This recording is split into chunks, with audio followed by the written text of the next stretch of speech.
हमारे प्यारे से प्लेटफॉर्म पे जिसका नाम है त्रिशांत एकेडमी। और दोस्तों आज हम कवर करने जा रहे हैं लाइट चैप्टर का नेक्स्ट टॉपिक। दोस्तों लगातार हमने बहुत सारे टॉपिक्स कवर कर लिए हैं लाइट चैप्टर में, जैसे कि हमने पढ़ा है कि लाइट के इंट्रोडक्शन के बारे में, कि लाइट कैसे पास होती है, क्या प्रॉपर्टीज हैं, कैसे हम डिफाइन करते हैं कि different different sources of light क्या हैं। ठीक है, फिर हमने ये भी पढ़ा था कि radiating and non radiating beam of light क्या होती है, सारी चीजें हमने पढ़ लिया था। फिर हमने ये भी पढ़ा था कि कैसे हम ये बताएंगे कि कौन सी लाइट इंसिडेंस है, कौन सी लाइट रिफ्लेक्टेड है, means that reflection of light भी हमने पढ़ लिया था, उसके लॉ भी देख लिए थे।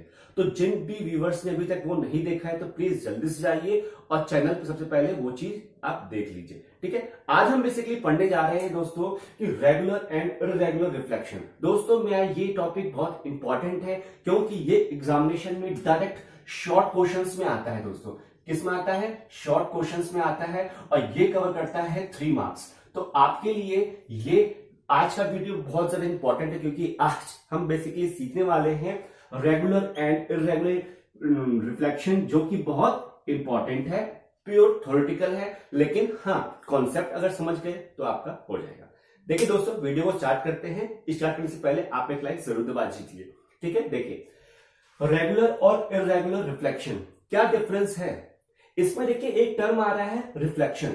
रिफ्लेक्शन का मतलब क्या होता है कि when any incident light is strike on the surface it get reflected.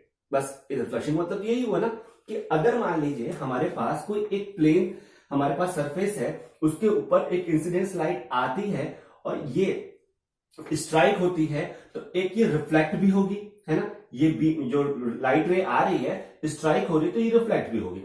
इतना तो हमको समझ में आ रहा है रिफ्लेक्शन का मतलब होता है। अब दोस्तों बात आती है रेगुलर और इररेगुलर रिफ्लेक्शन की। तो हम रेगुलर और इररेगुलर कैसे डिफाइन करेंगे? हम डिफाइन करेंगे रेगुलर और इररेगुलर बाय द सरफेस। जी हाँ, अगर हमारा सरफेस अगर हमारा सरफेस स्मूथ हुआ, when our surface is smooth then we said that the reflection must be a regular। अगर सरफेस रेगुलर है, सरफेस स्मूथ है, तो हमारा जो रिफ्लेक्शन होगा वो भी हमारा क्या होगा? स्मूथ होगा और रेगुलर रिफ्लेक्शन होगा। कैसे? वो देखिए, आपने जब रिफ्लेक्शन पढ़ा था मेरे साथ तो उसमें आपने देखा था कि लॉ ऑफ रिफ्लेक्शन क्या कहता है कि the angle of incidence must be equal to the angle of the reflection. ये आपने पढ़ रखा था। और आप ये भी जानते हैं, साथ ही साथ जो व्यूअर्स नहीं जानते उनको मैं ये बता दूं कि एंगल ऑफ इंसिडेंस और एंगल ऑफ रिफ्लेक्शन दोनों एंगल कौन किससे बनते हैं? वो बनते हैं नॉर्मल से। और नॉर्मल कहां बनता है? At the point of strike के परपेंडिकुलर। मींस दैट कि अगर मैं ये पॉइंट ऑफ स्ट्राइक है तो अगर मैं इस पे परपेंडिकुलर ड्रॉ कर देता हूं दोस्तों, तो ये होता है हमारा एंगल ऑफ इंसिडेंस, जिसको हम एंगल आई कहते हैं, और ये होता है एंगल ऑफ रिफ्लेक्शन, जिसको हम आर कहते हैं। तो हमारा angle of incidence must be equal to angle of reflection. ये हमारा होता है लॉ ऑफ रिफ्लेक्शन। इतना हमने पढ़ लिया था। ठीक है, अब अब हम डिटेल में ये बताने जा रहे हैं फ्रेंड्स कि रेगुलर रिफ्लेक्शन और इररेगुलर रिफ्लेक्शन में क्या होता है। देखिए हमारी लाइट रेज जो आती हैं वो प्रोपोगेट करती हैं इन अ स्ट्रेट लाइन, ये भी आप जानते हैं, और कई सारी रेज एक साथ आती तो हम उसको कहते हैं बीम ऑफ लाइट्स। ठीक है, बीम ऑफ लाइट मतलब एक साथ कई सारी रेज आ रही हैं। तो अब ध्यान से सुनिएगा जो मैं कहने जा रहा हूं दोस्तों, कि जब हमारी बीम ऑफ लाइट, कई सारी बीम ऑफ लाइट आती हैं, सरफेस पे टकराती हैं, तो जैसे कि फॉर एग्जांपल ये भी आया, इसको मैं हटा रहा हूं अभी के लिए, ठीक है, डायग्राम के लिए हटा रहा हूं। ठीक, ध्यान से देखिए, बस देखिए ये बीम ऑफ लाइट आई, इसके साथ साथ पैरेलल है, ठीक, और ये सर्टेन एंगल बना के चली गई। ठीक, ये भी आई और ये भी चली गई।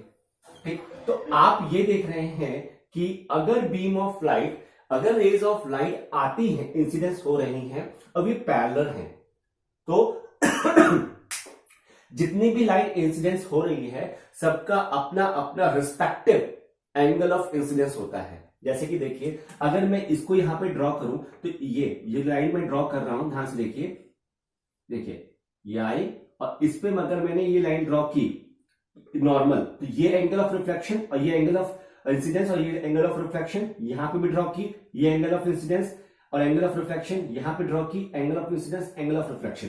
तो आप ये कह सकते हैं कि अलग अलग एंगल का और अलग अलग लाइट रेस का अलग अलग एंगल ऑफ इंसिडेंस और रिफ्लेक्शन होगा, लेकिन मैं ये भी कह दूंगा कि all all incident raise has different angle of incidence and angle of reflection, but they all have respective angle of incidence equal to angle of reflection। इसका मतलब ये हुआ कि हमारा एक लाइट रेज मान लो ये L है, तो L का जो एंगल ऑफ इंसिडेंस होगा और एंगल ऑफ रिफ्लेक्शन होगा वो इक्वल होगा। ये M है तो M का एंगल ऑफ रिफ्लेक्शन और एंगल ऑफ इंसिडेंस इक्वल होगा, N का angle of incidence angle of reflection equal होगा।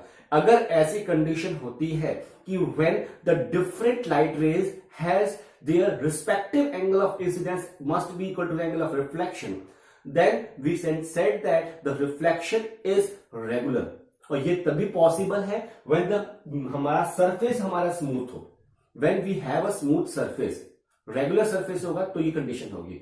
अब आप बोलेंगे सर इररेगुलर में क्या होगा, ठीक है। इररेगुलर में देखिए मैं इसको यहां पे मिटा रहा हूं, देखिए इररेगुलर में क्या होगा कि हमारा एक सरफेस होगा, सरफेस नहीं है वो हमारा क्या है, वो हमारा रफ सरफेस है, ठीक है। रफ सरफेस में क्या होता, हमने फ्रिक्शन चैप्टर में पढ़ा था कि रफ सरफेस में क्या था, हिल्स एंड वैलीज होती है, ठीक है। एक जगह उठा होता है, एक जगह बेंड होता है, एक जगह उठा होता है, एक जगह बेंड होता है। इट मींस दैट कि जो हमारा प्लेन सरफेस नहीं है, हमारा रफ सरफेस है। फॉर एग्जांपल ये वॉल, हमारे पीछे वॉल दिख रही है, ये भी क्या है, रफ सरफेस है, ठीक है। माउंटेन्स पे जब सनराइज गिरती है तो वो भी क्या है, एक रफ सरफेस है, ठीक है। अब देखिए अगर लाइट रेज इस पे गिरती है, देखिए ये और ये, आप देख रहे हैं कि ये मान लीजिए मैंने बोल दिया ये L है, ये मान लिया मैंने M है और ये मान लिया मैंने N है। तो अगर ये यहां पे गिरती हैं तो ये यहां जाएगी ये यहां गिर रही है तो ये यहां जाएगी, ये यहां गिर रही है तो ये यहां जाएगी। तो आप बताइए कि अगर मैं इसका ये देखिए ये यहां टकराई थी, ठीक। अगर मैं इसका एंगल ऑफ इंसिडेंस और एंगल ऑफ रिफ्लेक्शन निकालूं तो क्या आप ये बता सकते हैं ना इजिली कि डिफरेंट एंगल ऑफ इंसिडेंस का डिफरेंट एंगल ऑफ रिफ्लेक्शन होगा, ठीक है। तो क्या वो इक्वल होगा, जैसे कि अभी हमने यहां देखा था कि all the incident ray has a different angle of incidence and angle of reflection, लेकिन ये सारे angle of incidence must be equal to सारे एंगल ऑफ रिफ्लेक्शन था, है ना। देखिए सारा एंगल ऑफ इंसिडेंस इक्वल है ना। तो यहां पे आप डिफरेंट ना बोल के आप इसको सेम बोल सकते हो, ठीक है। ये सेम हो जाएगा, ठीक। जितने भी एंगल ऑफ इंसिडेंस गिर रहे हैं वो सारे एंगल ऑफ रिफ्लेक्शन के बराबर होंगे, लेकिन यहां पे एंगल ऑफ इंसिडेंस हमारे बराबर होंगे, लेकिन एंगल ऑफ रिफ्लेक्शन क्या होगा, डिफरेंट होगा। क्यों, क्योंकि ये क्या है, रफ सरफेस है। रफ सरफेस है तो गिरेंगे तो एक साथ, लेकिन अब जो रिफ्लेक्शन होगा उनका वो अलग अलग डायरेक्शन में होगा। क्यों, क्योंकि उनका एंगल ऑफ रिफ्लेक्शन क्या है, डिफरेंट है, ठीक है। तो आप यहां पे ये लिख सकते हो कि द एंगल ऑफ, यहां लिख दो, the angle of incidence are equal but angle of reflection must be not equal. ये हमारा होता है ड्यू टू रफ सरफेस, ठीक, रफ सरफेस। समझ में आया, हमारा एंगल ऑफ इंसिडेंस इक्वल तो होगा सबका, लेकिन एंगल ऑफ रिफ्लेक्शन क्या होगा, डिफरेंट हो जाएगा। तो हमारे यहां से दो डेफिनेशन समझ में आए कि रेगुलर रिफ्लेक्शन और इररेगुलर रिफ्लेक्शन में क्या डिफरेंस है। मैं आपको फिर से एक बार बता देता हूं, यहां से सुनिए कि अगर हमारा कोई प्लेन सरफेस है तो वहां पे जितनी भी बीम ऑफ लाइट्स आ रही हैं सबका एंगल ऑफ इंसिडेंस सेम होता है एंगल ऑफ रिफ्लेक्शन के, लेकिन अब यहां पे जो इररेगुलर रिफ्लेक्शन हो रहा है वहां पे क्या होगा कि एंगल ऑफ इंसिडेंस तो इक्वल है लेकिन एंगल ऑफ रिफ्लेक्शन इक्वल नहीं है। तो यहां से हमें कंक्लूजन क्या मिल रहा है वो देखिए, मैं डायग्राम मिटा रहा हूं, ठीक है।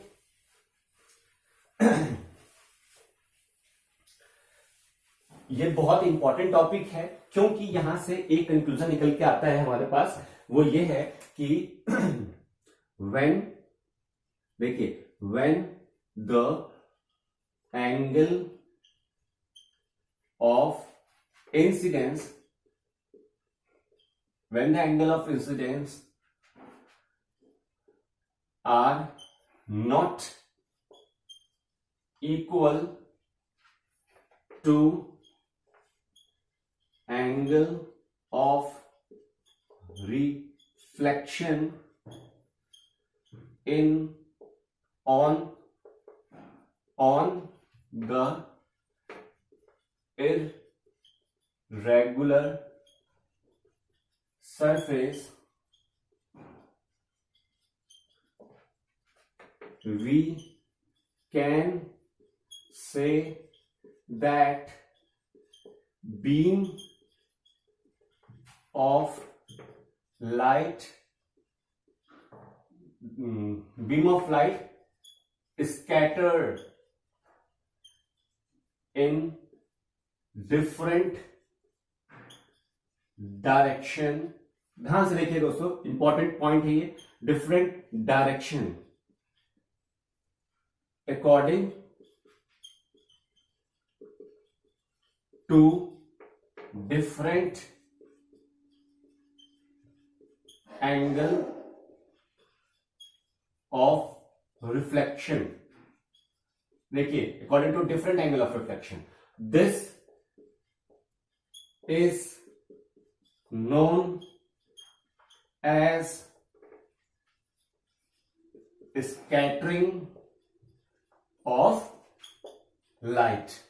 अब समझ में आया मैं क्या बताने वाला था दोस्तों? देखिए, अगर हमारा एंगल ऑफ इंसिडेंस तो इक्वल है, लेकिन अगर हमारा एंगल ऑफ रिफ्लेक्शन डिफरेंट है, तो उस टाइम हमारी light, beam of light straight आ रही थी। देखिए, हमारी बीम ऑफ लाइट स्ट्रेट आ रही थी, लेकिन हमारा जो रिफ्लेक्शन है वो डिफरेंट जा रहा था। ये देखिए, अलग अलग डायरेक्शन में जा रहा है। क्यों? क्योंकि हमारा जो सरफेस है वो इररेगुलर है। तो हमारा जो इररेगुलर रिफ्लेक्शन होता है, उससे हमारा स्कैटरिंग ऑफ लाइट होता है। समझ में आया? तो अब यहां से हमें समझ में आता है कि रेगुलर और इररेगुलर का डिफरेंस क्या है। दोस्तों, ये जो आपका नोट है, यही कहलाता है स्कैटरिंग ऑफ लाइट। मतलब जो मैंने अभी आपको ये बताया है, इसी डेफिनेशन से, मतलब रेगुलर और इररेगुलर डेफिनेशन से ही हमें समझ में आता है कि स्कैटरिंग ऑफ लाइट की डेफिनेशन क्या है। ठीक है, तो आपको ये बेसिक हमें ध्यान में रखना है कि पैरेलल बीम ऑफ लाइट आ रही है तो उसका angle of incidence equal to angle of reflection के। लेकिन अगर हमारा इररेगुलर सरफेस होता है तो वहां पे एंगल ऑफ इंसिडेंस इक्वल नहीं होता एंगल ऑफ रिफ्लेक्शन के। जो इक्वल नहीं होगा तो जो एंगल ऑफ रिफ्लेक्शन हो रहा है वो डिफरेंट डायरेक्शंस में लाइट रेज जाएंगी। उसकी वजह से क्या होगा? हमारा स्कैटरिंग ऑफ लाइट होता है, डिस्पर्जन ऑफ लाइट होता है। इसको ये भी कह सकते हो डिस्पर्स्ड लाइट, डिस्पर्स लाइट हो जाता है। ठीक, या डिस्पर्जन बोल दो उसको। ठीक है, डिस्पर्जन ऑफ लाइट। ठीक, समझ में आ रहा है? तो ये सारी चीजें डेफिनेशन है, आपके थ्योरेटिकल और वाइवा में भी काम आएगी। अगर कोई टीचर्स पूछ लेता है तो उसमें भी आपको काम आ सकती है। ठीक है दोस्तों, अब नेक्स्ट टॉपिक आता है कि अगर ये डिस्पर्जन हो रहा है तो क्या हम इसका प्रैक्टिकल एग्जाम्पल ले सकते हैं? हाँ, ले सकते हैं। वो कैसे? वो देखिए कि अगर मैं ये कहूं कि ये, इसको नोट डाउन कर लीजिए, स्नैपशॉट लीजिए। देखिए, अगर मैं ये कहूं कि अगर मेरा यहां पे इररेगुलर जो रिफ्लेक्शन हो रहा है, इसका मतलब ये बोलूं कि लाइट, देखिए, रिफ्लेक्शन बाय रिफ्लेक्टेड लाइट। देखिए, रिफ्लेक्शन बाय रिफ्लेक्टेड लाइट, कि रिफ्लेक्शन हो रहा है रिफ्लेक्टेड लाइट से। तो अगर मैं यहां पे, देखिए, इमेजिन करिए बस कि अगर मेरे पास ये एक मिरर है और एक ये सेकंड मिरर है। ठीक, दो मिरर हैं और मैंने दोनों मिरर को, मतलब लैटरल, ऐसे एक मिरर ये है, एक मिरर ये है, तो इन दोनों को मिरर को मैंने ऐसे कंबाइन कर दिया है। फॉर एग्जांपल ये देखिए, ये इस तरीके से कंबाइन किया हुआ है। तो इसका जो एज है और इसका एज है, दोनों को मैंने एडहर्सिव टेप से बाइंड कर दिया, तो जोड़ दिया। तो एडहर्सिव टेप से जोड़ दिया तो ये क्या हो गए? 90 डिग्री एंगल पे बन गए। ठीक है, एडजेक्टिव लगा दिया। अब इनके बीच में मैं एक कॉइन रख रहा हूं, इनके बीच में मैंने एक कॉइन रखा, तो ये मिरर ए है और ये मिरर बी है। ठीक है, मिरर ए में इसकी एक इमेज बनेगी, मिरर बी में इसकी एक इमेज बनेगी, लेकिन मिरर ए में जो इमेज बन रही है उससे लाइट रिफ्लेक्ट हो रही है, मतलब जो इसका रिफ्लेक्शन हो रहा है ना, इसके रिफ्लेक्शन से भी एक लाइट रिफ्लेक्ट होती है और वो इमेज यहां बनाती है आधी। ठीक, और ये इसका जो रिफ्लेक्शन हो रहा है इससे भी एक रिफ्लेक्शन होता है और उसकी आती इमेज आधी, और ये दोनों आपस में ओवरलैप कर देते हैं। मीन दैट जो इसकी लाइट की वजह से ये रिफ्लेक्शन हुआ, इसकी वजह से अगेन एक रिफ्लेक्शन हुआ जो कि यहां हुआ, और सिमिलरली इसका भी हुआ और ये भी यहां पे हुआ। तो इन दोनों का जो इमेज बन रहा है ना, ये आपस में सुपर इम्पोज हो गया, आपस में ऊपर ओवरलैप कर लिया। जब ओवरलैप किया तो वो इमेज नंबर 3 बना दिया। इसको मैं कहूंगा इमेज नंबर 1, इमेज नंबर 2 और इमेज नंबर 3। जो इमेज नंबर 3 है वो super imposed image by reflection of reflected light of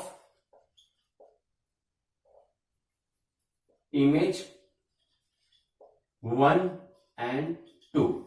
देखिए जो इमेज 3 है हमारी वो क्या है, super impose image by the reflection of reflected light of image 1 and 2। जो 1 और 2 की इमेज है उसका जो रिफ्लेक्शन हो रहा है उसकी वजह से हमारी 3 बन रही है। तो आपने एप्लीकेशन देखा ना कि जो इररेगुलर रिफ्लेक्शन है उसका क्या यूज है। इररेगुलर रिफ्लेक्शन का यूज ये हुआ हमारे पास, ऐसा नहीं है रेगुलर का भी हम यूज कर सकते हैं, अभी मैं बताऊंगा आपको, लेकिन अभी इररेगुलर का देखिए कि डिफरेंट अप्रोच में हम कैसे उसका यूज कर रहे हैं कि इसका रिफ्लेक्शन इस डायरेक्शन में जा रहा है, इसका रिफ्लेक्शन इस डायरेक्शन में जा रहा है। तो रिफ्लेक्टेड राइज का भी हम, रिफ्लेक्टेड लाइट का भी हम यूज कर सकते हैं। ठीक है, अगर आप यहाँ पे कॉइन रखते हो तो ये ऐसा होता है। तो दोस्तों आज हमने बेसिकली ये सीखा कि रेगुलर और इररेगुलर रिफ्लेक्शन कि क्या होता है, कैसे होता है, प्लस उसका एप्लीकेशन क्या है। ठीक है, नेक्स्ट वीडियो में हम बात करेंगे कि यही चीज कि reflection by the reflected light में एक टॉपिक आता है पेरिस्कोप, तो वो मस्ट आप देखिएगा, बहुत इंपॉर्टेंट टॉपिक है। ठीक है दोस्तों, मिलते हैं नेक्स्ट वीडियो में एक धमाकेदार सेक्शन। तब तक के लिए take care and bye bye.